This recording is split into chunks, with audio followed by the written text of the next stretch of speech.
Liverpool are champions of Europe for a 6th time. I've literally just walked through the door after doing the kickoff live stream with the True Geordie, with Laurence Mckenna, with Mark Goldbridge, and of course with a very relieved Hugh Wizzy. And you will hear from those guys. I got a little bit from those dudes.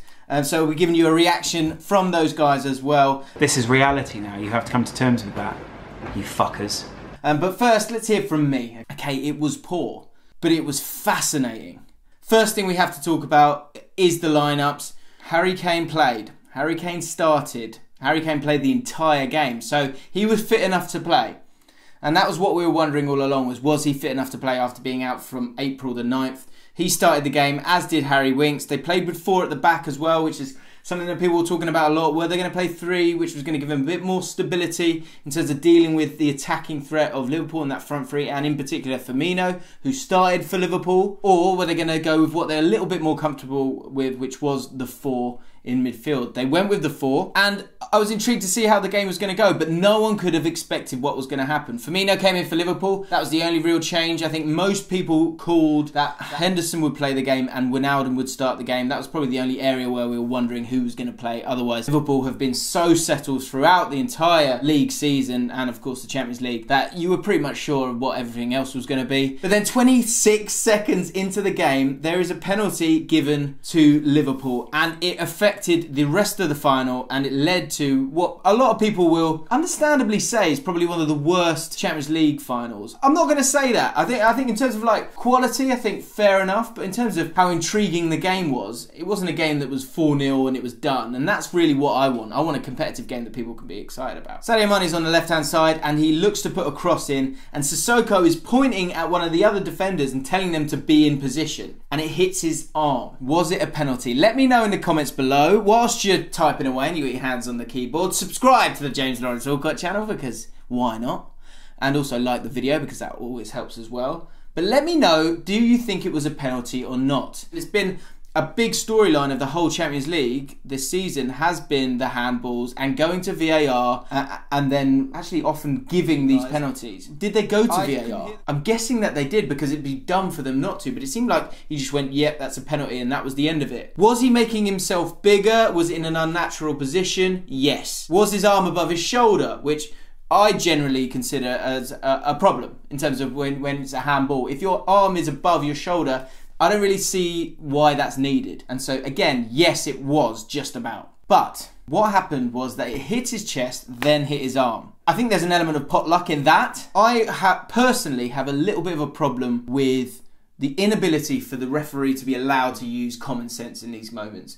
And he didn't use common sense. Sissoko's not trying to do anything there. He's clearly making that gesture for his defence to move into the right position, or to make sure you stay with the marker. And so for me, it feels a bit callous and unfair, and for me, wasn't a penalty. That penalty was given. Salah took the penalty. Lloris should have saved the penalty, let's be honest. After that, that's where you had a game that was not what anyone was expecting, because Liverpool were either poor or their game management was spot on, and it turned it into an ugly game between two teams who know each other probably a little bit too well. I would suggest that really they were poor. Klopp's come out and already said that they were running on empty in terms of their fuel. I think there's an emotional toll that's happened with the season that they've had, and maybe that was an element of it. But I think the biggest thing was the fact that that goal goes in, and it creates a very clear context, but also an understanding that there's so much more of this game to take place. And that's why Spurs were then allowed possession, because Liverpool had something to defend. And I know in previous games they probably would have gone on and looked for the second goal, the third goal in a league game. But in a cup game, it's very different, especially against a team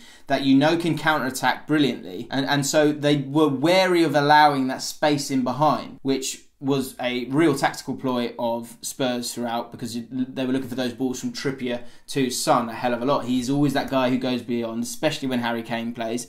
Harry Kane only had 11 touches in the first half. The reason for that, if you watch it, and I saw the average positions doing the kickoff, was that Spurs was very sort of spread out. They were using the width of the pitch because they were allowed to have the ball. When you're allowed to have the ball, you can spread out. That's what teams do. And then they become narrow when they don't have the ball. That's also what Spurs did. The back four was very narrow. And Sissoko, who I thought had a really good game for the time that he was on, especially the first half, he was the guy who moved across to go and combat Andrew Robertson, or actually it was generally Andrew Robertson, but he was also fantastic in picking up the ball in other areas of the pitch. But going forward, when Spurs were allowed to have possession, and they had 66% of the possession, what Liverpool did, which was slightly different to what we're used to with them, is that they didn't press in a overtly aggressive way. What they did was they created a medium block, but they also just kept their discipline, stopped the ball being allowed to go into players like Dele Alli in central areas or Harry Kane beyond him, and then that meant that they really were trying these kind of glory balls to Son, who with a better touch could have got in, could have done something. And Son, who I'm a massive fan of, he will have mixed emotions about his performance, because I thought there were good moments from him in terms of the second half, making little dribbles and getting into good areas, but his end product was a little bit disappointing. With Harry Kane getting shut out with the medium block that Liverpool were doing, it meant that those times when he got beyond and they got the ball to him, he really needed to do just a little bit more, because Trent Alexander-Arnold struggled with that movement, that diagonal run that you often see with Mane on the other side, which you didn't see a hell of a lot of because Mane was really, really quiet. Because again, Spurs kind of, their fear of what they might have to defend was gone because they had to go for it a little bit more. But then they were a tiny bit hesitant in what they were doing because they know Liverpool could punish them. And so it led to this really strange tempo to the game. The second half was going to lead to Spurs having to go for it a little bit more, and also Liverpool were going to look to manage the game more and more as well. And that's exactly what happened. Spurs went for it, brought on Llorente, brought on Moura, took off Sissoko and put Dyer in there and went for it. And Liverpool on the counter-attack put Salah in a more central position so that they could get Salah in on the counter-attack. He had a few opportunities. I thought the back four for Spurs was brilliant. I thought Vertonghen was superb. He had to deal with Salah a couple of times one-on-one, which is a dangerous thing, and he generally dealt with it pretty well. Spurs fans, I'd love to know what you think about this, because on one hand, you've been hard done by that penalty. But on the other hand, because of that, it led to a context that allowed you to have 66% of the ball in a Champions League final. And when that happens, you've got to create more. There felt like a real rustiness to the attacking play of Spurs, and I think part of that is due to the fact that Harry Kane was playing and they weren't used to playing with him again. I also thought Dele Alli had probably one of the worst games I've seen him play. I really want to like him as a player, but when he gets the ball, he's going to get the ball in between the lines. But his ability on the ball to take it on the half turn and play those passes again and again was really disappointing. He created one chance from his passes throughout the game, and that was a sideways pass which led to a shot. He was very, very ineffective. When you look at Spurs and how they want to improve, is Dele Alli a first team starter for a team that wins the Champions League, or is he a squad player? Let me know in the comments below. I am unconvinced at this moment in time, but he is also very, very young, so he has an opportunity to improve. Let's go through the stats really quickly then. General play, 64%, Spurs in the end. Total shots, 16 shots from Spurs, 8 shots on target. Liverpool, on the other hand, 14 shots, only 3 on target. More block shots from Spurs, which highlights how well they defended, really. I know they lost 2-0, but you were expecting them to get cut up a little bit more, but they didn't. Probably due to the tentative way that Liverpool were playing. Shots outside the box, 7 to 8. Shots inside the box, 9 for Spurs. 9 shots inside the box and weren't able to make that much of a difference. And total passes, wow. 510 passes from Spurs. 272 passes from Liverpool. Totally alien to what we know from Liverpool, but incredible all the same. Alisson made a lot of good saves, I think, but a lot of people going a little bit overboard on Alisson's performance. Every single one of those saves I totally expected him to make. They were shots that needed to be saved, but they were saved.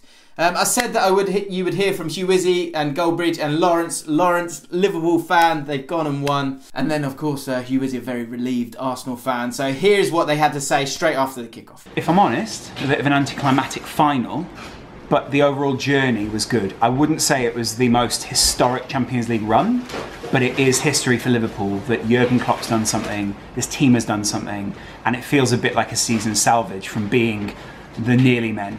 Because when you win the Champions League, you're the best team in Europe. Yeah. Yeah, I guess it's important like that. So an element of relief. Yeah, massive relief, I think. Mainly because it's not so much me being like, oh God, our reputation, because I know that when people were doubting Klopp before, it wasn't about reputation. It's more that I now don't have to bat these arguments away. It's more just relief. I don't have to be like, oh yeah, let's just have this chat again then. Yeah, they're the nearly men. Yeah. And believing they're going to do something. So there is an element of belief in there as well. And for me, that filled me with belief that there is a good season in the Premier League next season, because that takes I think part of it was the pressure of, God, we've got to win something this season. There was no belief we were going to reach the Champions League final. It was very much all in the Premier League, and then weirdly Liverpool reached the final. And now,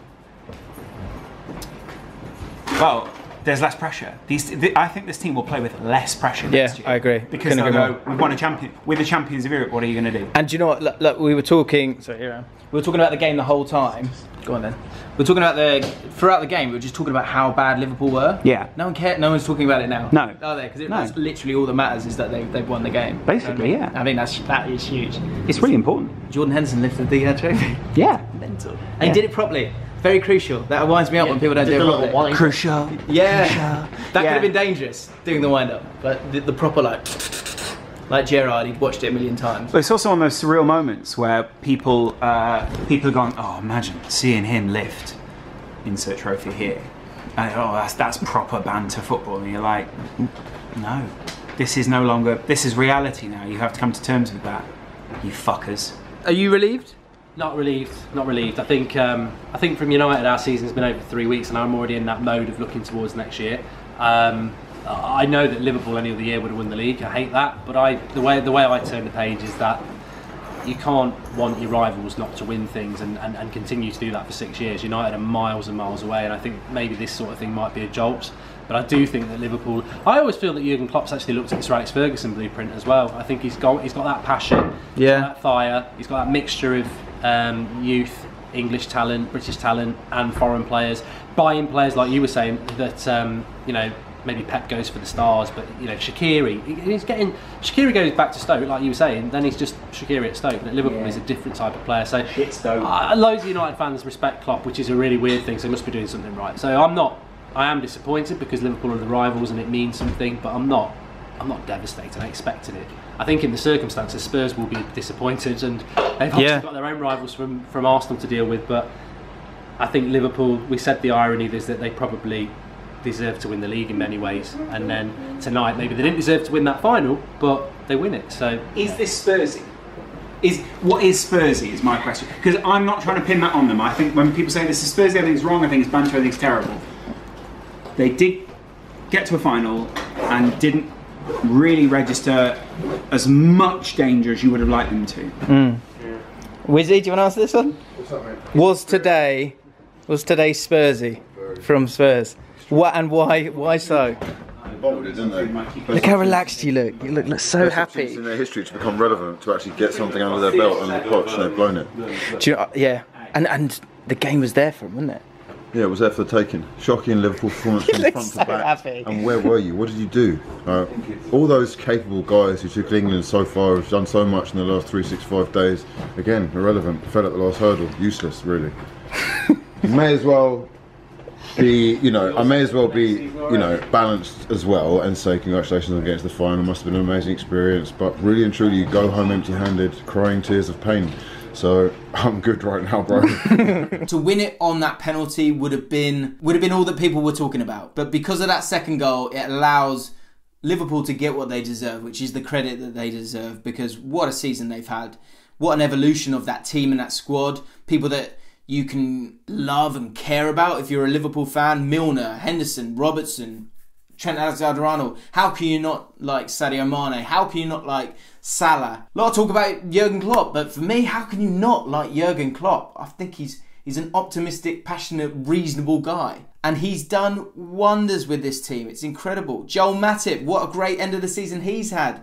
He's had to come in. Shaqiri, people like that have all offered value to this Liverpool side this season. And it's just so ironic that in this final game that they didn't really show their true colours. But that's the funniest thing about football is you don't get what you deserve often, you get what you get. And in this moment, no one will care. For Spurs, you will look at that penalty and you can use that as an excuse if you want, but you had the possession, you had the attacking players on the pitch. but they didn't take their opportunities. And there was a lack of confidence there and a slight lack of belief. It felt like it was all hopeful. And there were shades of the Liverpool side the previous year, but there wasn't that true belief to get themselves over the line. A lot of good performances in the Spurs side. I thought Trippier had a great game. He's had a lot of stick, but I thought he did brilliantly. Sissoko, I thought, did well whilst he was on. Harry Winks had to come in and put a shift in. They gave everything. And Pochettino, you know, Mark Goldbridge said it himself, pound for pound, probably one of the best. What a coach he is.